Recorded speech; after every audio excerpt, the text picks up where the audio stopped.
guess first off, a little unusual to have all 5 starters up here. Was that your call, and was there a thought behind that message-wise?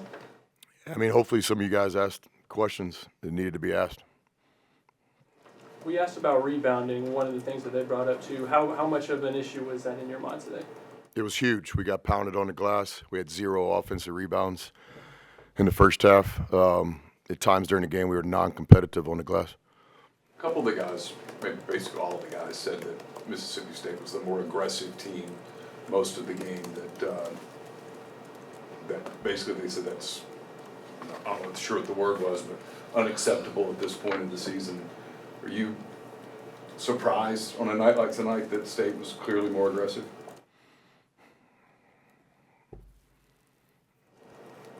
I mean, I wish I could tell you I was surprised, but I wasn't. I think, these last 2 games, the 4 halves we played on the road, fortunate to win those games, but I would agree with the players if they said they weren't the most aggressive team tonight. I give Mississippi State credit. Got good coach, good players.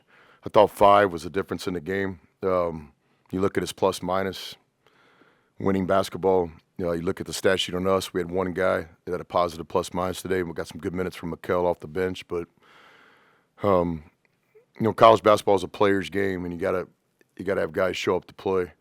Ultimately, the coach, where the coach fits in, is his responsibility is to get the guys ready to play. So I want to apologize to all the fans that drove into Oxford today to watch this rivalry.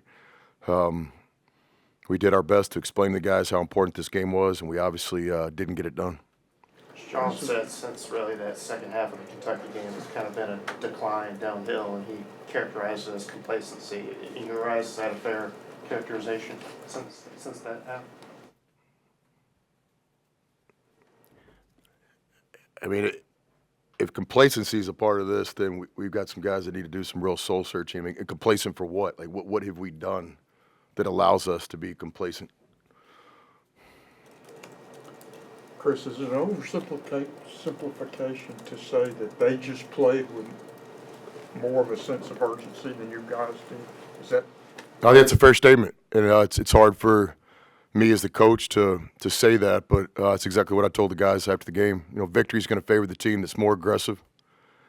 And this time of year, in the SEC, you're supposed to see 2 aggressive teams going at it, and then the victory will favor the team with the fewest mistakes once guys show up to fight. And I thought for a lot of the game, we weren't a part of the aggressiveness fight. So, when you look at that, that's what rebounding is. That's what finishing around the basket, demanding that the refs call the fouls. I just thought we had a lot of softness to us today, and that's not easy for me to say as the coach, because one thing we pride ourselves in, we're not going to win every game, but we do have an objective that we're not going to put an effort out there like I thought we put out there today. And again, not taking anything away from Mississippi State. They're obviously, you could tell their backs are against the wall. They're chasing wins here down the stretch in mid-February. I thought they have great role definition on their team. I've already mentioned 5. It's just a winner. I don't care what the stat line says. Just look at the final number. What did you guys say? Plus what? Yeah, I felt it when I was out there. It's a winning player. For us, again, who brought their A game today for us? And again, I'm not sitting there throwing the players under the bus too. We coach the team, our staff. We're all in this together. The team obviously wasn't well coached today, and the players didn't perform at the level it's going to take to beat a team that's very hungry right now. Chris, you recently said y'all are kind of looking forward to this midweek break you're about to get. What are some of the key things you want to address when you kind of don't have to play anybody in the midweek? Yeah, you look forward to the break after a win, and you dread the break after a loss.